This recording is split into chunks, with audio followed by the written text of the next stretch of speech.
Hello, welcome back to the video of the famous dragons of Jeor'n-Dith. Uh, the first one was very bad. If you want to watch it, it's still technically available, but don't go watch it. It's bad.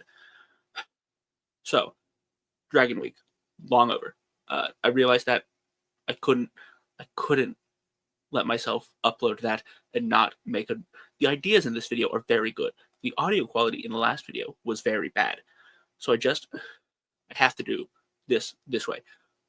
Probably won't brand it as Dragon Week. Won't. I mean, I'll put Dragon Week stuff in the comments because it's what it is, and I want to give respect to the people that did it. But I won't brand this as it. This video will be a rambling mess. I like lore dumping, especially about my world. It's my baby. But many famous dragons of Jeor'n-Dith. I have talking points. I'll get to the talking points, and then I'll go off on other tangents because I want to. But it'll be about the dragons.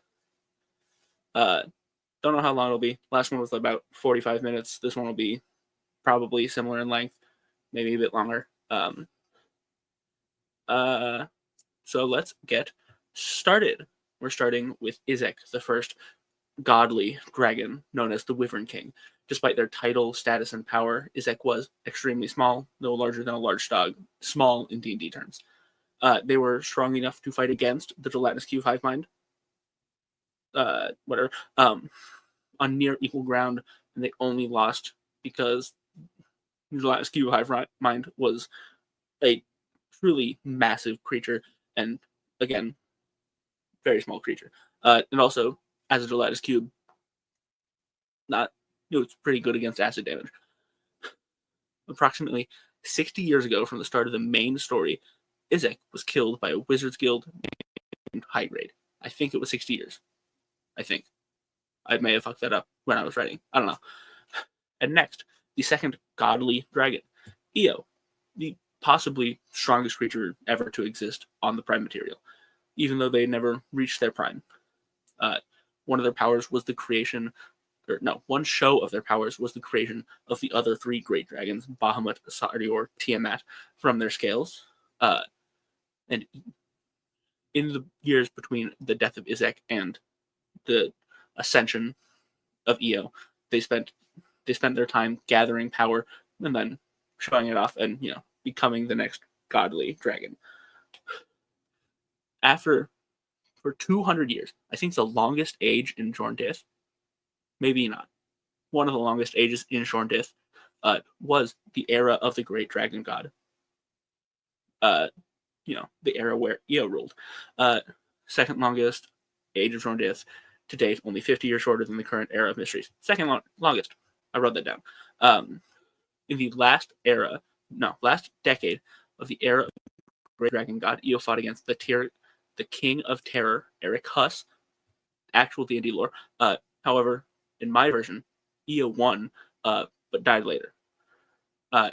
However, even in the death of Io, their influence continued to shape the world, as for the next 80 years, there was the Great Dragon War between the three dragon gods Io created to see who could take up the mantle of Io. None of them did. They all died. That's spoilers, I guess, for the next three dragons, Bahamut, Zardir, Tiamat, whatever. Bahamut, the Platinum Dragon, Great Dragon, most against the Great Dragon Wars, only joining to keep the other two from becoming as powerful as Io, to keep them in check. Reincarnations of Bahamut are born immediately upon the death of the previous, generally as metallic dragonborns. However, sometimes other humanoid species have had the powers associated with the reincarnations when there haven't been dragonborn reincarnations.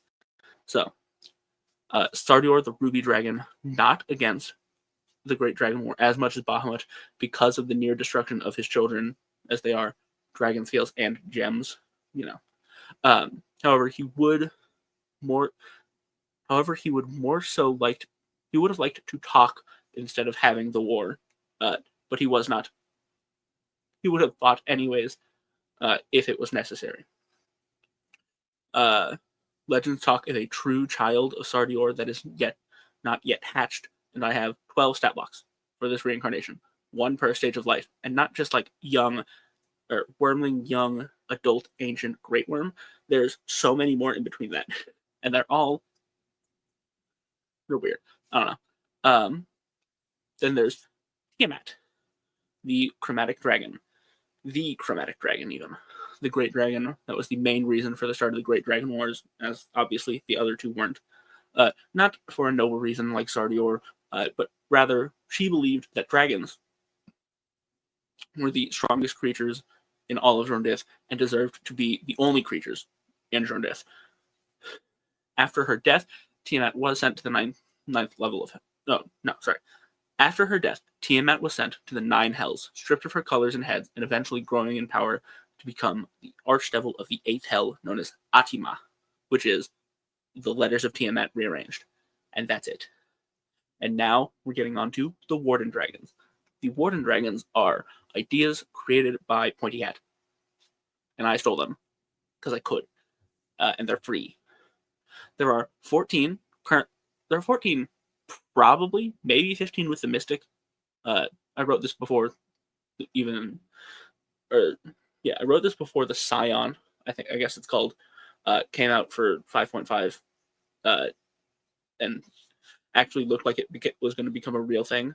So I only have 14, the 12 core classes, and then Artificer and Bloodhunter. And also, I don't like the Scion. Sue me. So we'll go through these. I haven't given names, like titles to the dragons. Well, I haven't given like Archon, Rooker, Knight, Patron, and Magus, but I've given them their own names that have to do with them as characters, not as the archetype of the dragons. I have given them animals because I was doing a puzzle, and the puzzle required the animals. So when Pointy Hat releases them, eventually, who knows, took them fucking 2 years to create 2, so, or something like that. He doesn't like dragons, so he doesn't do them much. When he does them, maybe I'll do it. If not, I won't. But here are the 14 Warden Dragons. For Artificer Dragon, we have Aim, the Financier, teacher of Karsay Valyrian, first head of the Valyrian clan, and whenever Selenon's Valyrian, the Lady of High Artifice, is reincarnated, Aim is often the dedicated caretaker of her, and they are a rat or a mouse. Like a lab rat. I don't know. I thought it was funny. The Barbarian Dragon is Nase, the monster, who lives within the frozen wasteland of Astronaut, along with their hunters, which are various types of creatures that have been either granted boons of cold resistance or have already had them. And they're a bear, which feels like the most obvious connection I could make, aside from, like, I guess, Rogue being Snake. I don't know. The Bard, Armat, the Paramour, has many lovers on every continent, and many that travel with them all over Jeor'n-Dith. All Warden Dragons can shapeshift into human forms, I think, maybe. However, Armat prefers a human form over their original dragon form. For the Blood Hunter, and the Bard is a peacock, because I thought that was the most flamboyant bird. And if you're mad that I have there are now 2 birds on this list with the owl and peacock, get fucked. I have another one. Sorry. The Blood Hunter, Gonai, the Stalker, is the cause of 2 large anomalies in Jeor'n-Dith. Not only the creature that put a ward over Niver Blithaven that kept monsters out, but by doing so created Monster Island unintentionally, because if the monsters can't go there, they're going to go somewhere else. And it just so happened to be a island off the coast of nowhere. Sorry, just needed to do that real quick. I could feel foam forming in my mouth, which probably isn't good, but who cares? And Goinai is a bat. Next, we have the Cleric Dragon, Parsonaria. Parson space Naria. Parson the title, Naria the name. Who watches over the abandoned draconic ruins of the 4 great dragons, and is the physically weakest Warden Dragon. However, they do draw an enormous amount of power from the 15 main gods. And they're a cow. Like holy cow. I don't know. I thought it was funny. And if you don't, fucking petition Pointy Hat to create his so he can confirm or deny my suspicions. Next, for the druid dragon, we have Sholai, the witch. She is not the reason for the curse that exists within the abandoned Rosewood Manor. However, she does live there. She keeps her drake hidden away inside the manor. Another reason I'm doing this is because I realized I did a lot of things wrong. I originally said she kept her egg in the manor. Warden dragons don't have eggs. Warden dragons don't fuck. Pardon my language, but whatever. They don't do that. There's a couple other things on here that I wanted to change, but that was mainly it. Yeah. And they're a dragonfly. And then for the fighter, we have the first one Pointy Hat has created, but not the first one I have access to because I don't have money. But for the Night Dragon, the fighter warden dragon, is Jeor'n-Dith, the first lord and the official founder of the Fodwax Adventurers Guild, the creator of the Adventurer card cantrip, and the only official double S-class adventurer. Right? They created a spell because they're a dragon. It was only a cantrip because they're a fighter. They are the only official S-class, double S-class adventurer because it doesn't exist. It's not a rank that exists. It's just a title people give him, similar to First Lord, the only double S-class adventurer. Next is Coffer, King of the Coral, the top fighter in the Claws Assault Underground Fighting Ring in Crowspire, Dynacurd, and the establisher of the fighting ring. Not much to say. Other than the fact that Coffer is spelled Caufr, or Claws Assault Underground Fighting Ring. Also, the Night Dragon is a canine or dog-like. I don't know. Didn't make a video about that one. My monk dragon is a raccoon because I thought it would be funny. Also, they do fucking hand stuff. You know, hand stuff. They're one of the animals with the opposable thumbs. Next is Irmund the Crusader, and one of the few dragons in the Darnic Kingdom that isn't in servitude to someone else. Instead, they command other dragons. So there's three: the Darnic Kingdom official, like the actual one, and not just the continent. Kyrgyz, who is a remnant of an old thing I was going to do where he was just a really overpowered guy, and now he's still a really overpowered guy, but he's not evil. And then Irmund. Those are the three people that control dragons in the Darnic Kingdom. Next is Gokirot, the Marine's heir. Another thing I changed from the previous video. The current youngest warden dragon at just under 150 years old. Their predecessor, whose name I do not know and I don't care to know, was one of the first Roth Marine scenarios and is one of the founders of the Roth. Gokirot, on the other hand, is the first child born in the Roth. They live in a nest in the crook of the Grandpa Tree. If you understand any of the references I'm making with the Roth and the Grandpa Tree, and their god that I haven't mentioned yet, but their god's name is Thunder Daddy. If you understand any of that, good on you. Say what it is in the comments. Woo, engagement. And now we're on to the 4 other ones that I have stat blocks and videos for. The Rooker Dragon, the Rogue Dragon. Frovoig, Head of the Night, founded the Thieves Guild called the Oath of the Night, which is a group of orphans and runaways in Astronaut that came to Frovoig to learn from them. And their cover. I forget. The Paladin Dragon was a stag. Shout out to Old Tony and Elkfarv. And the Ranger Dragon was a hawk. There's a third bird. Brooker Dragon is a cobra. And now I have 2 Archon Dragons because I do. Nuvanoth, the Airless Warden, was solitary even for a dragon, and especially for a Warden Dragon living in the polar wasteland of Astronaut, having not picked an heir at the end of their life. Not having not picked an heir at the end of their life, they used their powers to find the most powerful sorcerers in all of Jeor'n-Dith, stumbling across a man known as Blackbeard and coerced him into becoming the next Archon Dragon. So Blackbeard, or Ashmane in wider circles, was found and chosen by Nuvanoth to become their heir after causing havoc during the Pirate Wars. I fleshed out Nuvenoth much more. Not really. I just haven't. I'm just not revealing Blackbeard. He's a BBEG in a campaign. And they're both lions.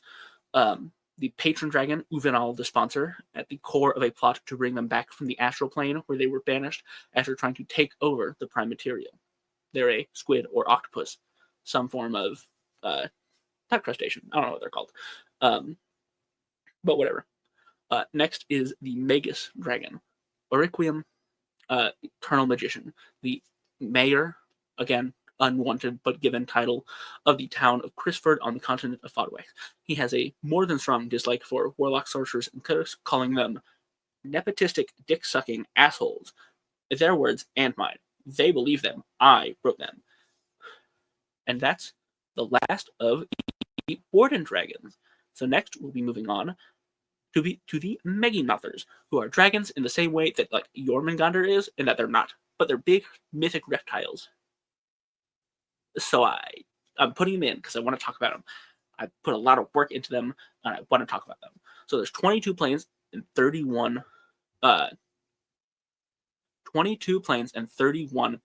Meginothers, which approximately translates just to like Great Serpent. And they were the serpents that circled the plains before the Lady of Pain rounded them up and turned them into the 3 Ouroboroses of Sigil. They were meant to destroy the plains. Some of them did. One of them did. So the Meginothers of the primeval plane is the reason there are 31 Meginothers and 22 planes. There were 10 primeval planes. They got combined because there was some fuck-ass sorcerer who wanted to harness the power of all 10 elements. And they got crushed to death by 10 planet-sized objects. But before that happened, the Meginothers were rounded up. So there are 10 serpents, creating the 3rd Ouroboros in Sigil.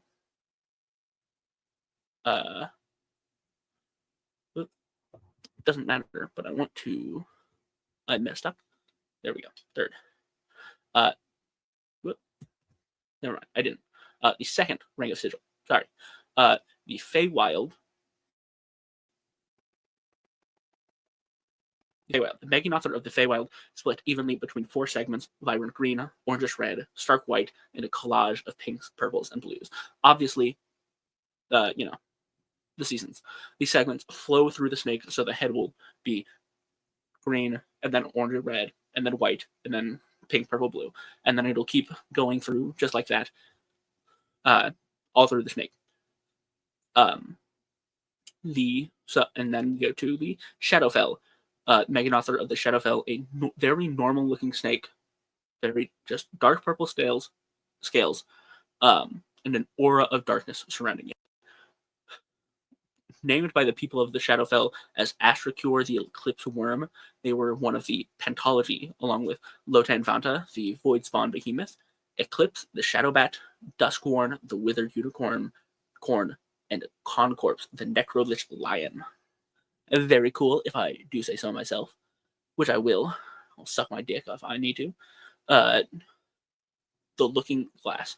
The Looking Glass is an idea of my own, and by an idea of my own, I mean I stole it from Tears of the Kingdom. Because what the Looking Glass is it's just the prime material, but where there's water, there's land, and where there's land, there's water. Right? And the deeper down you go in the sea, the higher up you go in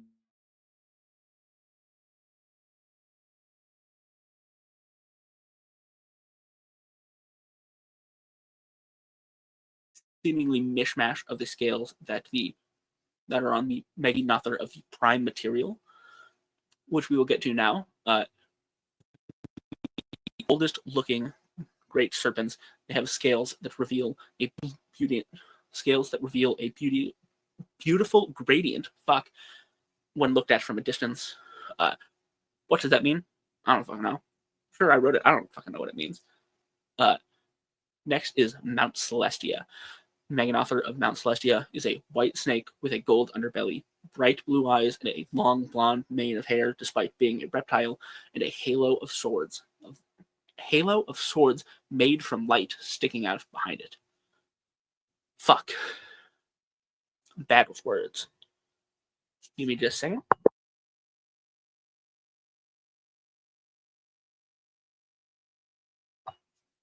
Tried to mute myself so I didn't get the gross water swallowing sounds in there. Next, we have the Blue Yonder. Meganauthor of this plane is a deep blue snake with constellation patterns dotting its scale, multiple wings. Not as large as the wings of the Isgard Meganauthor, but they were used to traverse the skies of the Blue Yonder after it had destroyed it. It is the one Meganauthor that succeeded in its purpose of destroying the world, and is why the Blue Yonder is an expanse of islands instead of a singular planet like the rest of the planes. Bitopia, odd by standards of Meganauthor, because while Bitopia does have two planes, the Meganauthor was not wrapped around the two planes. It instead, bit into and sucked from. It sucked from the teats of Bitopia, but it was a two-headed snake. Not much to it. Isgard, the Meganauthor of Isgard, has wings that were not used, however, are extremely large and extremely muscular, and is otherwise, pretty war-torn snake, as you would expect from the plane of war. Elysium, Meganauthor of Elysium, is a beautiful snake with scales the color of the rainbow that shift down its body. Before being taken to become part of Sigil, this Meganauthor was able to shift between states of solid, liquid, and gas. However, since becoming part of Sigil, a spell has been cast on it to keep it in one form. The form is a mix of all three states, but however, it cannot change what's going on where.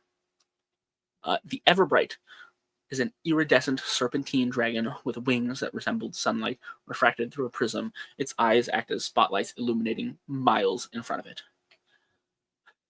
Meganauthor of the Beastlands is a combination of multiple animals, such as the shape of a snake, obviously, the fur of a wolf, deer's antlers, 8 eyes like a spider, and many others that I don't know and haven't listed. Meganauthor of the Pit. Here's the thing, I really like the Pit. The Pit's such a fun idea, and I'll get into it later in a different video about, the planes. But the Meganauthor of the Pit is the largest of the Meganauthors, a grotesque, massive serpent that wriggled around the pit until it was taken to Sigil, made of wriggling tendrils that aided it in traversing the pit. However, the pit's just a big spot that you fall and fall and fall, and you keep falling for eternity, and that's the punishment. Next is the Abyss. Meganauthor that previously resided in the Abyss has completely black scales that go immediately into others, no eyes, and spikes that protrude from all around its body. The Basal Cradle, made from red molten rocks with eyes that burn blood red and cyan blue. Between scales, there's a slight pattern of like a bright blue lava or fire that can be seen almost as if it is running underneath. On the top of its head are 5 obsidian horns between its eyes. Oh wait, I think I meant like that. Whatever. Null, the plane.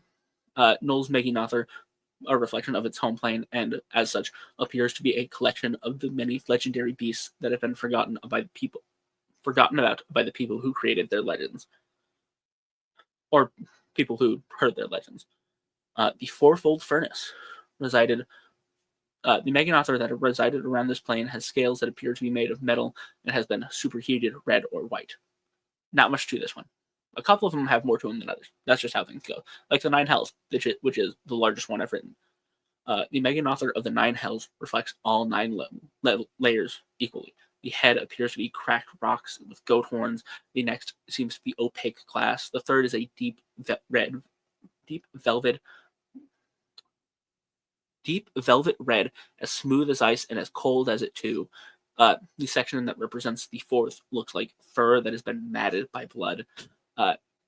After that, the scales are normal but burning hot to the touch and appear to be sand.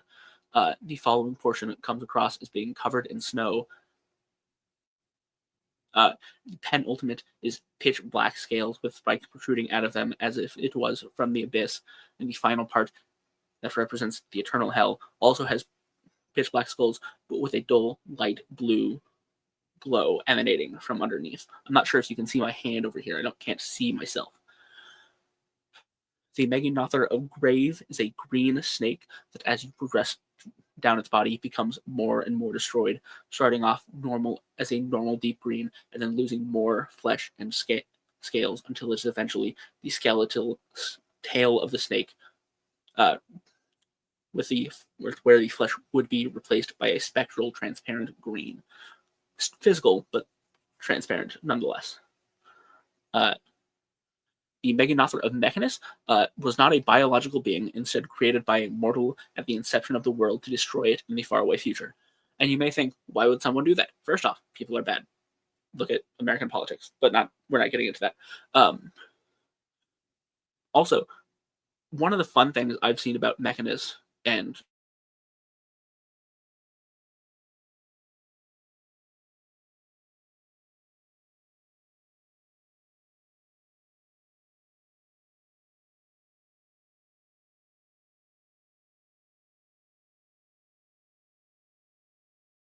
to fuck up the if it were purely chaos, then it would be perfectly orderly in that everything is even, right? But it's not. So there's pockets of order, so it's not, right? So I like the idea of people and things kind of trying to bend things to their will, because the gods, you cannot hold gods to the same morals you can man. So the gods said, oh, this is a world of order. It wouldn't have a snake that destroys everything. And the people there were like, no, this is a plane of order. And if it doesn't have a snake that destroys everything, then everything else does. That makes us the most chaotic of the planes, right? Or something along those lines. So someone created it to be even with everything else. Arcadia. The Meganother of Arcadia appears to be a coil of hundreds of different metallic strands with one mono eye. However, that one mono eye has hundreds of pupils, each that appear as a different gemstone. And the Outlands. The Meganother of the Outlands has never been seen, but legends say that it spirals down the infinite spiral sigil and will eventually destroy the cities on the surface of the Outlands. That is all the dragons I have. Thank you for watching. This is much shorter than I thought it would be, only coming in at just under 30 minutes. If you're watching this again, thank you very much.